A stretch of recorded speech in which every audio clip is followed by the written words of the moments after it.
তোকে নাকি অনেক মেয়ে ভালোবাসার কথা বলেছে, তুই কাউকে পাত্তা দেস না। তাই ভাবলাম তোকে আমার ভালোবাসার জালে ফাঁসিয়ে কিছুদিন প্রেমের অভিনয় করব। আর তুই ভাবলি তোর সাথে আমি প্রেম করছি। তুমি আমার সাথে এরকম করতে পারলে? তোমাকে আমার মন থেকে ভালোবেসেছি, কিন্তু তুমি আমার সাথে প্রতারণা করলে। তুমি আমাকে অনেক কষ্ট দিয়েছো, তোমার জন্য আমি অনেক কেঁদেছি, শুধু তোমার অবহেলার কারণে।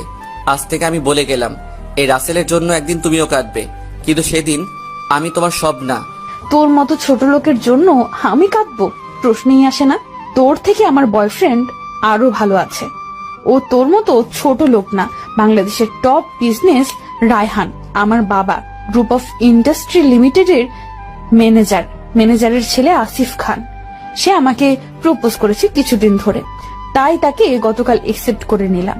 আজ তুমি আমাকে টাকার জন্য ছেড়ে গেলে। আমি বলে গেলাম, সে তুমি আবার আমার ভালোবাসা পাওয়ার জন্য হাত পা জড়িয়ে ধরবে, কিন্তু আমি তোমাকে কোনোদিন মেনে নিব না। আরে যা, তোর মতো ছোট লোকের জন্য আমি তোর হাত পা ধরবো? তুই হাসালি আমাকে। তোর সাথে কথা বলে সময় নষ্ট করে লাভ নেই। আসিফ এসে যদি দেখে তোর সাথে কথা বলছি তাহলে অনেক রাগ করবে। ঠিক আছে, সময় হলে দেখতে পাবি। আমি আর কোনো কথা না বলে বাসায় চলে আসলাম। যাকে মন থেকে ভালোবেসেছি সে টাকার জন্য আমাকে ছেড়ে চলে গেছে। আসিফ ছেলেটা অনেক খারাপ, অনেক মেয়ের সাথে সে রিলেশন করেছে, অনেক মেয়ের সাথে রাত কাটিয়েছে। কাল থেকে কলেজের সবাই আমার আসল রূপ দেখবে। আগে যা রাইসাকে মন থেকে ভালোবেসেছি, এখন তার চেয়ে বেশি ঘৃণা করি। বাসায় এসে আমার রুমে চলে গেলাম, তারপর ফ্রেশ হয়ে আব্বুর অফিসে চলে গেলাম। সবাই আমাকে দেখে দাঁড়িয়ে গেল, আমি ডাইরেক্ট আব্বুর কেবিনে চলে গেলাম। আরে রাসেল বাবা, তুমি হঠাৎ অফিসে এলে? আব্বু, আমার কিছু টাকা লাগবে।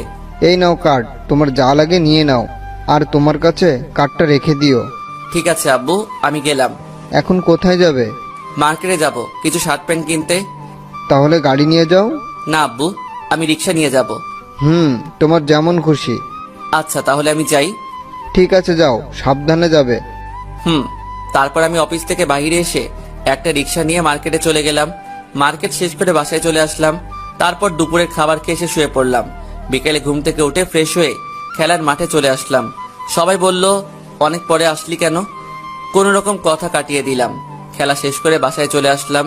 রাতে কিছুক্ষণ পরে খাবার খেতে চলে গেলাম। আব্বু, আমি কালকে গাড়ি নিয়ে কলেজে যাব। এই রাসেলের আম্মু, দেখো তো, রাসেলের মনে হয় কিছু হয়েছে। কি হয়েছে বাবা তোর? আমার আবার কি হবে?